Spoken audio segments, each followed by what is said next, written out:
Matthew 14. John the Baptist beheaded. At that time, Herod Antipas, the tetrarch who governed a portion of Palestine, including Galilee and Perea, heard the reports about Jesus and said to his attendants, "This is John the Baptist. He has been raised from the dead, and that is why the miraculous powers are at work in him." For Herod had John arrested and bound him and put him in prison at the fortress of Machaerus, east of the Jordan, to keep him away, because of Herodias, the wife of his brother Philip. For John had said to him, "It is not lawful for you to have her living with you as your wife." Although Herod wished to have him put to death, he feared the people, for they regarded John as a prophet.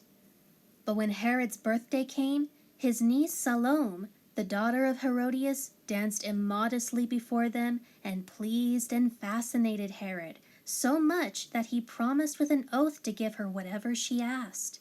She, being coached by her mother Herodias, said, "Give me here on a platter the head of John the Baptist." The king was distressed, but because of his oaths and because of his dinner guests, he ordered it to be given her. He sent and had John beheaded in the prison. His head was brought on a platter and given to the girl, and she brought it to her mother Herodias. And John's disciples came and took away the body and buried it. Then they went and told Jesus. 5,000 fed. When Jesus heard about John, he left there privately in a boat and went to a secluded place. But when the crowds heard of this, they followed him on foot from the cities. When he went ashore, he saw a large crowd and felt profound compassion for them and healed their sick. When evening came, the disciples came to him and said, "This is an isolated place, and the hour is already late. Send the crowds away so that they may go into the villages and buy food for themselves." But Jesus said to them, "They do not need to go away. You give them something to eat." They replied, "We have nothing here except 5 loaves and 2 fish."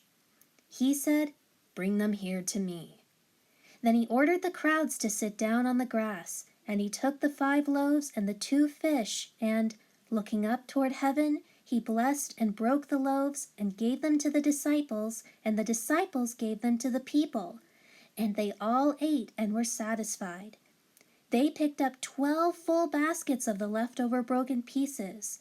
There were about 5,000 men who ate, besides women and children.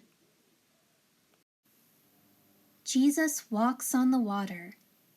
Immediately, he directed the disciples to get into the boat and go ahead of him to the other side of the Sea of Galilee, while he sent the crowds away. After he had dismissed the crowds, he went up on the mountain by himself to pray. When it was evening, he was there alone. But the boat by this time was already a long distance from land, tossed and battered by the waves, for the wind was against them. And in the 4th watch of the night, Jesus came to them walking on the sea.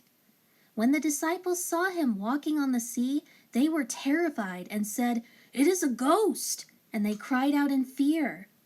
But immediately he spoke to them, saying, "Take courage, it is I, do not be afraid."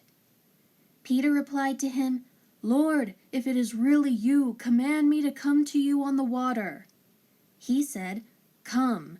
So Peter got out of the boat and walked on the water and came toward Jesus.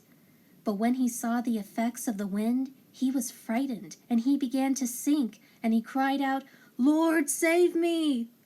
Immediately Jesus extended his hand and caught him, saying to him, "O you of little faith, why did you doubt?" And when they got into the boat, the wind ceased. Then those in the boat worshipped him with awe-inspired reverence, saying, "Truly you are the Son of God." When they had crossed over the sea, they went ashore at Gennesaret. And when the men of that place recognized him, they sent word throughout all the surrounding district and brought to him all who were sick. And they begged him to let him merely touch the fringe of his robe, and all who touched it were perfectly restored.